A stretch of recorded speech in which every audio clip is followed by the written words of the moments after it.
Funding for the Hinckley Report is made possible in part by the Cleone Peterson Eccles Endowment Fund. Tonight on the Hinckley Report. As the legislature counts down the final hours of the session, lawmakers race against the clock to pass priority bills. Elected officials wrestle with how much power the governor should wield during an emergency. And details emerge on how the legislature plans to spend a historic budget surplus.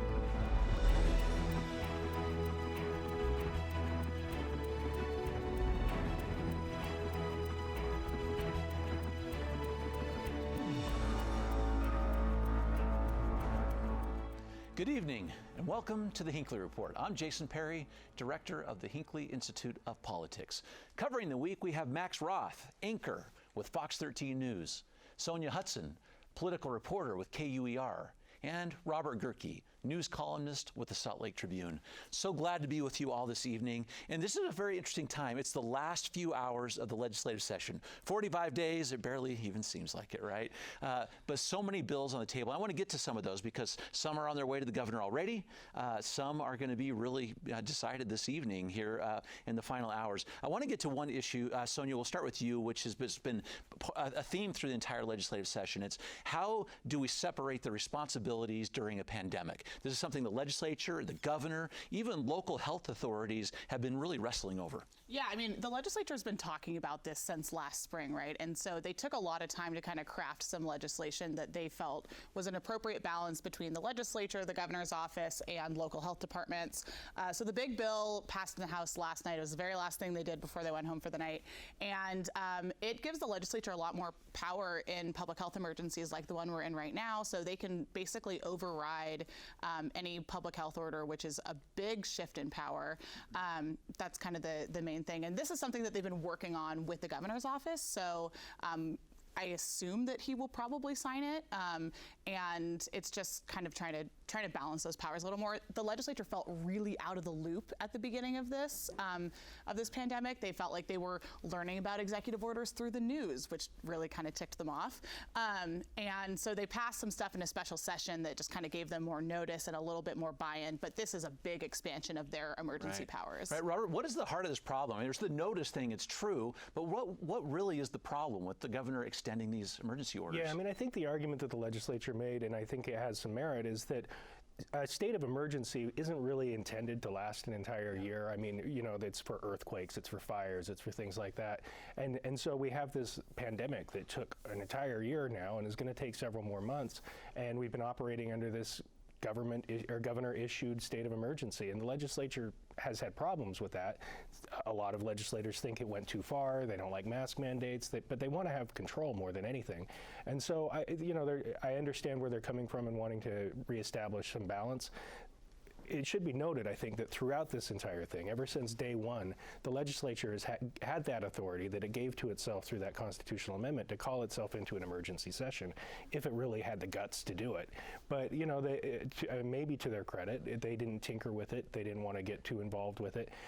You know, it's finding the balance, like you said at the outset, between being able to move expeditiously and urgently when it's needed, and also being able to have the authority or the body that is supposed to have the authority, the legislature, setting the policy. And so hopefully they struck a balance. I think the governor is indicating that that they've got it to a place where he's comfortable with. Go ahead, Max. I think Robert is exactly right there, Jason. You know, it's a difference between the nature of an executive and of a lawmaker, a policymaker.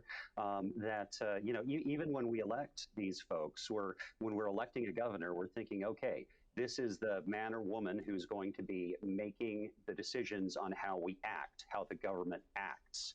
Whereas we're electing representatives to hopefully they reflect what we think is wise in opinion to set policy. And it's not a system designed for a pandemic. It's just a pandemic is a whole different kind of emergency, that extended emergency. So they've got to find that middle ground. And I think Senator Vickers said during debate and in presentation that this is not about this pandemic. It's about it's about the next emergency, whatever that may be.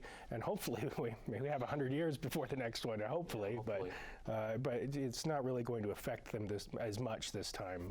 It's more prospectively. Well, it might. I mean, when I look at places like Texas, where they're lifting a bunch of their restrictions, we're getting to a point where the government is going to have to make some decisions about, like, okay, at what point do we start lifting restrictions with vaccines rolling out? Cases are falling. They're going to continue to fall, it seems like. And so I think this could still be in play during this pandemic. But they had a couple opportunities to do that this session and didn't do it. They didn't have the votes to do it. So, I mean, they tried to repeal a mask mandate. Right. Representative Phil Lyman twice tried to repeal the mask mandate immediately, and they couldn't do it. They did have this bill that Representative Paul Ray proposed to set these milestones or mile markers, at which point we'll start rolling back some of the restrictions. And that one looks like it's into a place that they've negotiated it with the governor's office to a point where they're going to be able to pass that one through and get a signature on it. Right. Hey, Max, will you talk about that one for just a moment? Because it's interesting. This is Representative Paul Ray, and he called it the end game bill. He's saying, how do we know when we're done with the pandemic? How do we know when we can get back to business? They're trying to set those parameters. Talk about that for just a moment, because this one had a whole lot of negotiation, a little bit of controversy. Yeah, the controversy comes just in Paul Ray representing a stream of thought that is really prevalent, that this is overblown at this point, that the government needs to pull back, that these mandates are too restrictive on people's individual rights to decide how they behave. And so Ray wants, there's a sense of resentment about the health department making decisions that feel, in their minds, arbitrary. Now, the health department would say they're decisions based on science rather than on arbitrary benchmarks. So, yeah. Go ahead, Robert. Oh yeah, I mean, Representative Paul Ray back in May of last year said that we should roll back, we should get rid of all the restrictions. And if you think about it, since then we've had probably 300,000 people infected and 1,800 dead. So to have legislators start calling the shots on these things is a dangerous way to do it, frankly. But he set these benchmarks, half the population vaccinated. We're not close to that yet. So we have a long ways to go. I mean, we're getting there, but there's a ways to go, and hopefully if we stay on the trajectory we're on, we'll get to where we need to be. I mean, he told me last week that he thinks we'll have a Jazz game fully, full attendance, 12,000 people in attendance and within the week. And unfortunately, the Jazz don't play again until March 12th, so we got some time. But that's the kind of the mentality I think that we're seeing from the legislature. They want to be in control, but they're not necessarily basing this on science and data, and they don't have the expertise to do that. So it's a tension that has existed since the early days of the pandemic. Yeah, Sonja, because I want to ask you before we leave this, because it is an interesting point what you all brought up on the distinction about who's supposed to make these decisions. The three areas that this bill specifically said is the end game for him is an average of 447 new cases per day. We're less than 640 right now. COVID patients, less than 15% of the ICU beds, and 1.6 million Utahns have been vaccinated, as Robert just said. But what's interesting about this is the legislature is kind of saying, we want to help set this policy, and it's set up a little bit of an issue with these local health departments, who are the ones that kind of monitor these things, but also have to implement that policy.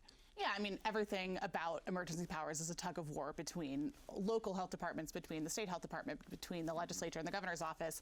And what's interesting about those thresholds is that case number is like when we were almost to the peak of our summer surge. Like, that's not where we were for the months actually at the beginning of the pandemic. And so I'm a little interested in why that is the case threshold. But yeah, I mean, the argument for, let the public health officials make this decision, but the legislature says, maybe you're being a little too extreme. Well, it kind of illustrates the problem, though, because when Representative Ray presented this bill in committee, he said it was 2,900 cases a day is the average that would trigger that threshold. It's 2,900 cases in a 14-day span, so and then they raised it, so it ends up being about 450, 470, like you said. So it's the problem, it's the challenge of having people who don't know what they're doing trying to set pandemic policy. Yeah, and Senate President Stuart Adams had a really interesting comment about that earlier this week. He was kind of saying, well, I don't really know if this bill is necessary. We didn't legislate the start of this pandemic. Why do we need to legislate the end of it? So we'll see what happens to that in the Senate. For sure.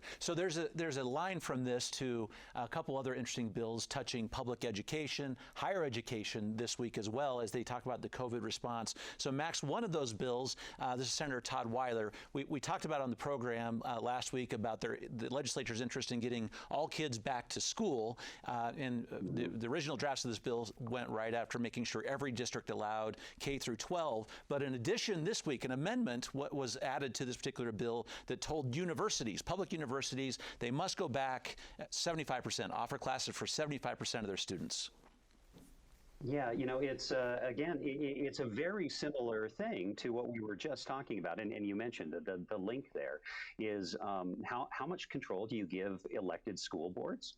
How much control do you give the board of trustees of a university and a university president and those sorts of institutions? There are people who've been elected to make those decisions, and the legislature every now and then likes to establish their preeminence among the different governing bodies, that they're the main governing body in the state of Utah, whether it's over counties and cities or whether it's over school boards. And we've seen a heavy hand that way this year. It started with the whole issue of giving teachers bonuses and kind of trying to muscle the Salt Lake City School District into going back to class. And some would say that worked, that the Salt Lake kind of towed the line after that threat was made. And now they're just, this feels like an extension of that. Mm-hmm. Well, that's always a huge debate at the legislature, and what a lot of people criticize lawmakers for is they say we're for local control, but then they'll go and pick and choose areas where they want to make decisions for localities instead. And if you talk to lawmakers about that, particularly I'm thinking with the teacher bonuses that Max just mentioned, they say, well, this is something that's so important, we need to step in, and we need to be, good stewards of the children of our state. And this is something that's so important that maybe we do know better. Mm-hmm. So we could spend an entire show, I think, talking about the areas where the legislatures come in and taken power away from school boards, from local health districts, from cities, from counties. It's what they do when they come into a session. They're taking power away from police departments in some ways by saying you have to do this, you have to do that, and that also takes power away from cities and mayors. So I mean, the legislature loves to control and call the shots, and that's what we see for 45 days every year. Mm-hmm. One of the things they did get involved in directly just this week, and all of you have covered it to some degree, is efforts to help with the homeless population. People are experiencing homeless in the state of Utah. So Robert, just this week, a big press conference, in fact, outside the Capitol. You have Clark Ivory, you have Gail Miller, you have the President of the Senate, the Speaker of the House, talking about records amounts of money to help address this issue. Yeah, I mean, and I think they're seeing that this is not. We thought we had the problem under control, I think, a year ago, 2 years ago, and it's not. And so they're trying to nip this in the bud, or at least put a big investment into it. And it's important because they haven't really put the money where it needs to go, and that is getting people into permanent housing. You solve homelessness by putting people in homes, and so that's I think the most important piece of this. It's going to go a long ways toward resolving this problem. I don't know, Sonja, were you at that news conference? No, you were not at that my coworker was, but I mean, they're putting a lot of money into it, but these private organizations are putting even more. Right, about $50 million from the legislature, $730 million from private enterprise. Go ahead, Max. And the extent of this problem cannot be overstated, really. And this problem specifically in Utah. Utah has fewer vacancies in homes than any state in the country, 50th out of 50. We do not have homes available. And this is what stunned me the most. The median home price in Utah, about $589,000. That's the fourth highest in the country. It goes California, Hawaii, Massachusetts, Utah. And that stuns me because Utah's median wage is nowhere near fourth highest in the country. And so it is something I'm glad they're taking seriously. And they seem to think that this is that what they're putting in place will be effective. They sure think that they can leverage a whole lot of money, $50 million investment from the state, and then eventually getting that to $750 from philanthropy, local governments, and some capital investment. Well, it's interesting to talk about the median wage because that is portion of this calculation that lawmakers don't really talk about a lot. They are very focused on addressing the supply side of the issue, building more units. You know, we don't have enough units. There's been lots of reports on that. We do need to build more, but they want to focus on that supply side versus raising the minimum wage, for example, which they think would, you know, mess with the market. And two bills this session to raise the minimum wage, and neither of them got very far at all. Those are not very far.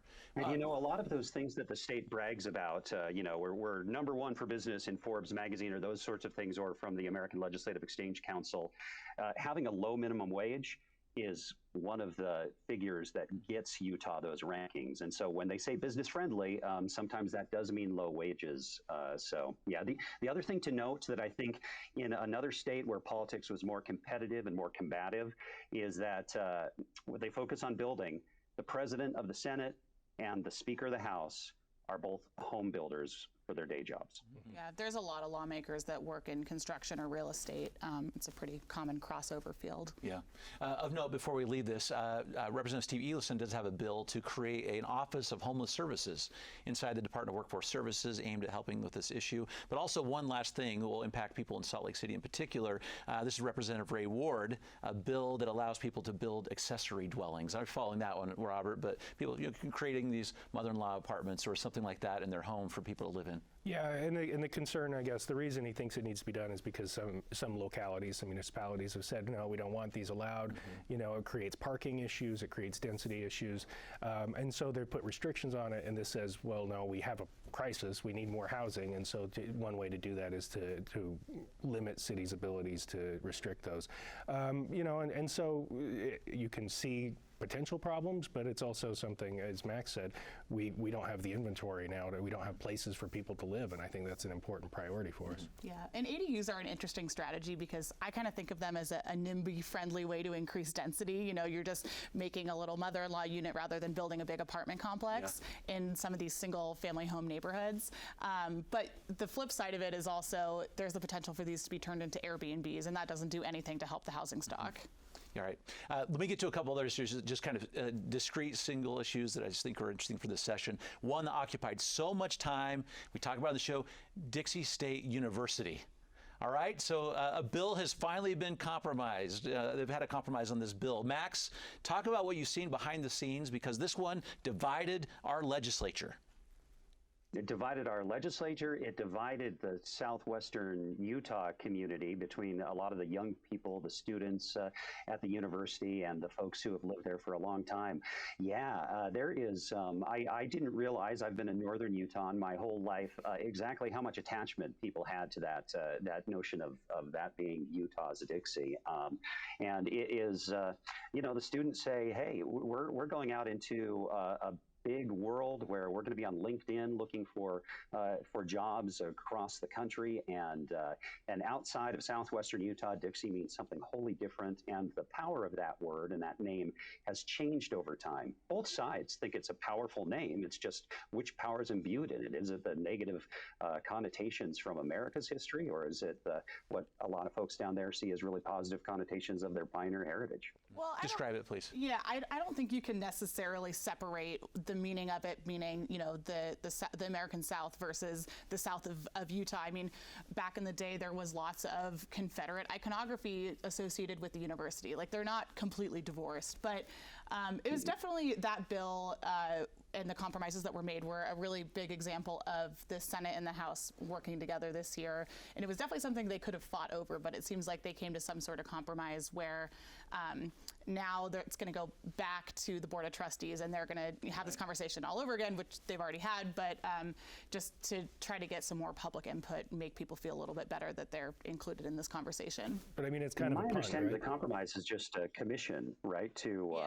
There'll be a committee that looks at preserving the culture and the history, but it's not that committee. It doesn't sound like that committee is going to have any authority over the name change, really. Yeah, I mean, you guys are both right. I think regardless how people down there view it, it's viewed differently outside the state, outside the region, and so you've kind of got to do something. You can't separate the racist overtones from the term. But I think they kind of punted on this, frankly. I mean, they're just like, well, we'll fight about this later because we don't want to have the fight now. It's encouraging that they're getting more public input, but ultimately, at the end of the day, I mean, I think the name's got to change, and there seem to be a strong momentum to do that, but they didn't want to steamroll the locals. Yeah. In fact, I think this compromise said something to the effect that, well, as you come up with your new name, it could have the word Dixie in it. I mean, they didn't even want to prescribe that. It leaves a lot open. Yeah. Speaking of something leave it open, new state flag. Okay, Sonja, so this bill is back. Dan McKay finally got it through. He finally did. Talk about this, because there's going to be another group to help decide on this. Yeah, lots of commissions created this session. So what this bill does is, this is something that Senator Dan McKay has been trying to do for a long time. He hates the state flag. And so basically what it does is it creates this commemorative flag just for this year, which has already been designed. And then it creates a commission to talk about potentially modifying or creating a new state flag. The argument being that, ours is just the state seal slapped on some blue fabric. We want to modernize it, make it more distinctive from other states that also just have their seal slapped on a piece of fabric. So we'll see what that commission comes up with, and I believe it has to go back to the legislature to be approved. Yeah, that's right. Max, what are you hearing about this? Because it took a lot of time and a few years.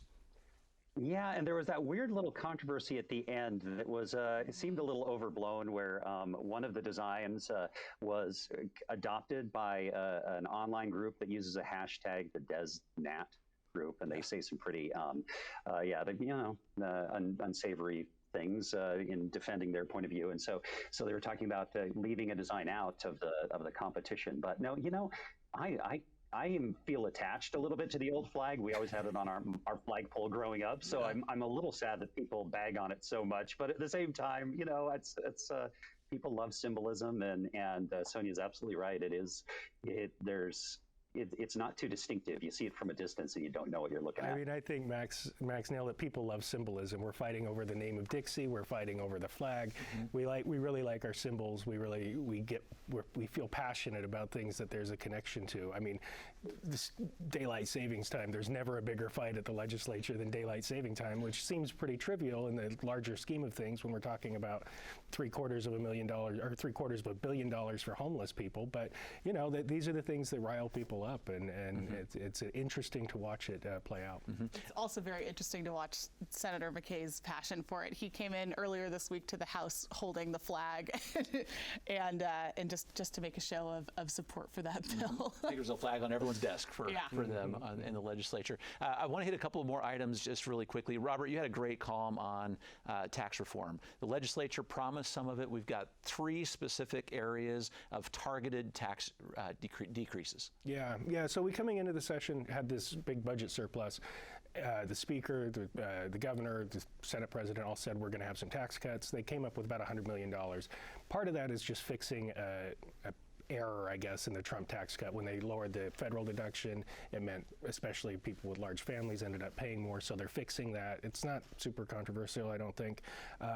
The other two, they've come up with not taxing retirement income for seniors and not taxing military pensions, which, I mean, who can argue with that?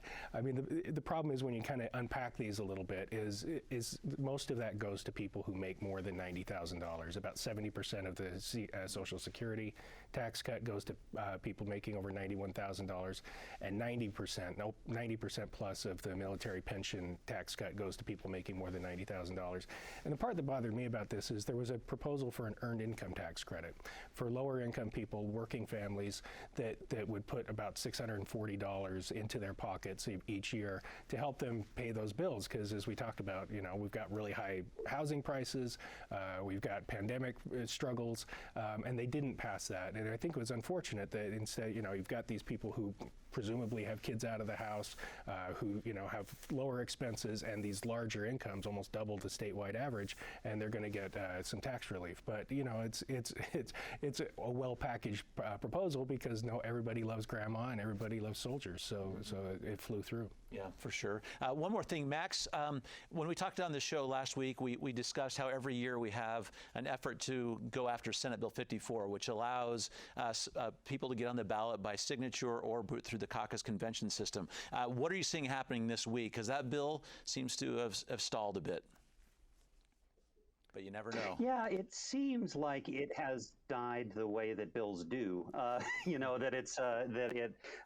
it was sent to rules, bills where that no one wants the sponsor to have their feelings hurt, but circled and not sent to rules, but circled and just kind of floating out there. But it is possible that it could pass the Senate still, and if it were to pass, it would be a dramatic change to the way that we select candidates. It would essentially allow the Republican Party to choose to go back to a system where the convention entirely decides who's the candidate or who gets on a primary ballot.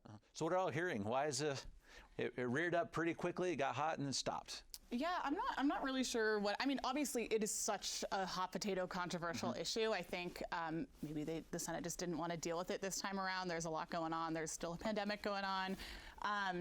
And it also has the domino effect of Count My Vote, which is the people who originally came to the table and helped create SB 54. They have said, like, look, if this bill passes, then we're either going to put a referendum on it to repeal it, or we're going to go back to our original proposition, which is entirely eliminates the caucus convention system, which the Republicans would really not be happy about.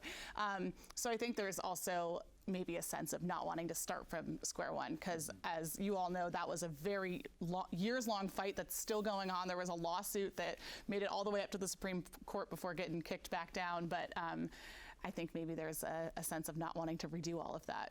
And there was also some polling data that showed that people really like the primary system that they put in place. And so if they did try to pursue that initiative, it probably would have, it has broad public support, and I don't think they were ready for that fight. One last thing in our last 15 seconds, Robert, while you're talking about that, also did change when one needs to register and affiliate with the party. March 31st, we talked about this on the show, so by March 31st now, that bill has passed. That's when you have to change your party affiliation if you're going to vote in the next general election. Yeah, and I think this was a response to Huntsman's campaign when he ran for governor to kind of say, when he was encouraging unaffiliated voters to move over. There have been studies that show it didn't really make much difference, but they want to limit that, limit the hijinks. Limit the hijinks. We're going to have to end with that. Thank you for your great insights about this legislative session. So much to unpack, a lot of bills. Thank you for giving us your insight. And thank you for watching the Hinckley Report. This show is also available as a podcast on pbsutah.org/Hinckley Report or wherever you get your podcasts. Thank you for being with us. We'll see you next week.